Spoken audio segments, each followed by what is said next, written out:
Jadi kita semua umat tebusan milik kepunyaannya, ketika Tuhan datang kita ini akan dibawa, ya istilah saya diangkut oleh Tuhan, diangkat naik ke atas oleh Dia ke tempat di mana Dia berada. Saudara, ini pengharapan kekal, ini pengharapan yang sesungguhnya bagi kita. Shalom saudaraku. Saudara, kita masih belajar tentang makna kenaikan Tuhan Yesus ke sorga. Peristiwa terangkatnya Tuhan ke sorga itu punya makna yang sangat dalam bagi iman Kristen, saudara. Nah, kita akan lihat di dalam Yohanes 14 ayat yang pertama dan seterusnya. Saya akan bacakan, saudara.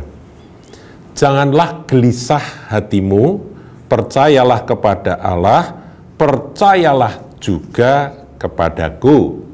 Di rumah Bapakku banyak tempat tinggal. Jika tidak demikian, tentu aku mengatakannya kepadamu, sebab aku pergi ke situ untuk menyediakan tempat bagimu. Dan apabila aku telah pergi ke situ dan telah menyediakan tempat bagimu, aku akan datang kembali dan membawa kamu ke tempatku, supaya di tempat di mana aku berada, kamu pun berada. Saudaraku, seringkali ayat-ayat ini dibacakan dalam ibadah penghiburan, ibadah pemakaman gitu ya. Karena memang ini adalah pengharapan yang sifatnya melampaui kematian. Dikatakan, jangan gelisah hatimu, percayalah kepada Allah, percayalah juga kepadaku. Kita nggak mungkin percaya kepada Allah tanpa percaya pada firman-Nya. Yesus Kristus adalah firman Allah. Jadi percaya pada firman itu percaya pada Yesus. Nah, kemudian ayat 2, di rumah Bapakku banyak tempat tinggal. Ini yang dikatakan oleh Tuhan Yesus, bahwa Tuhan naik ke surga itu kembali kepada tempat dari mana Dia berasal. Di rumah Bapakku banyak tempat tinggal. Ini adalah sebuah kesaksian, karena Dia memang berasal dari sana. Dan ketika Dia turun ke bumi, Dia bersaksi bahwa aku dari atas. Kemarin kita sudah bahas, karena Dia adalah Sang Firman yang bersama-sama dengan Allah dan sehakikat dengan Bapa, dengan Allah.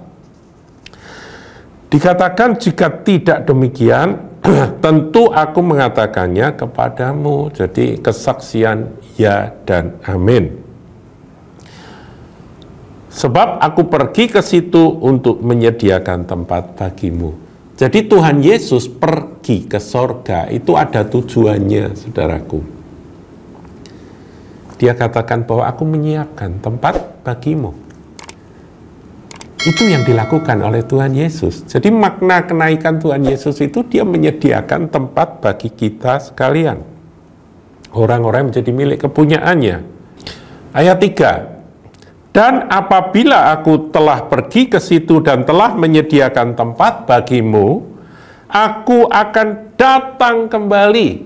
Jadi naiknya Tuhan Yesus ke surga itu sekaligus mengandung janji bahwa selain Dia menyediakan tempat bagi umat tebusannya, Dia akan datang kembali. Dan untuk apa Dia datang? Untuk membawa kamu ke tempatku. Jadi kita semua umat tebusan milik kepunyaannya, ketika Tuhan datang kita ini akan dibawa, ya istilah saya diangkut oleh Tuhan, diangkat naik ke atas oleh Dia ke tempat di mana Dia berada. Saudara, ini pengharapan kekal, ini pengharapan yang sesungguhnya bagi kita. Makanya Rasul Paulus berkata, kalau orang berharap pada Kristus hanya untuk hidup yang sementara ini saja, dia adalah orang yang paling malang dari segala manusia. Karena sesungguhnya pengharapan kita itu melampaui akan hidup sementara di bumi ini. Tuhan Yesus sudah membuktikan Dia mati bagi kita, darahnya tercurah menghapus segala dosa kita yang percaya. Dia dikuburkan dan dia mengalahkan maut, dia bangkit. Dia menampakkan diri 40 hari kepada murid-muridnya, kemudian dia naik ke sorga. Dia sudah buktikan untuk apa dia naik ke sorga. Kita sudah baca, saudaraku, untuk menyediakan tempat bagi kita dan akan datang kembali dan membawa kita ke tempat di mana dia berada. Supaya di tempat di mana aku berada, kamu pun berada. Jadi kerinduan Tuhan itu adalah menyatu dengan kita. Makanya dia disebut mempelai pria yang mengasihi mempelai wanita. Yang dibelinya tak emas tak perak, tapi dengan darah yang mahal itu. Supaya kita dapat bersama-sama dengan dia selama-lamanya. Saudara bisa mengikuti akan video yang saya sampaikan bahwa Yesuslah surgaku. Sebab surga yang kita rindukan adalah bukan indahnya tempat itu meskipun pasti sangat indah.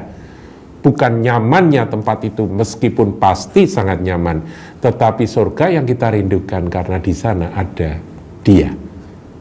Tuhan kita, Juru Selamat kita, Penebus kita. Yesus Kristus.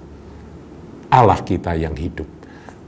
Tuhan Yesus memberkati. Jangan lupa like, comment, share, dan subscribe channel GKBK Hal Semarang.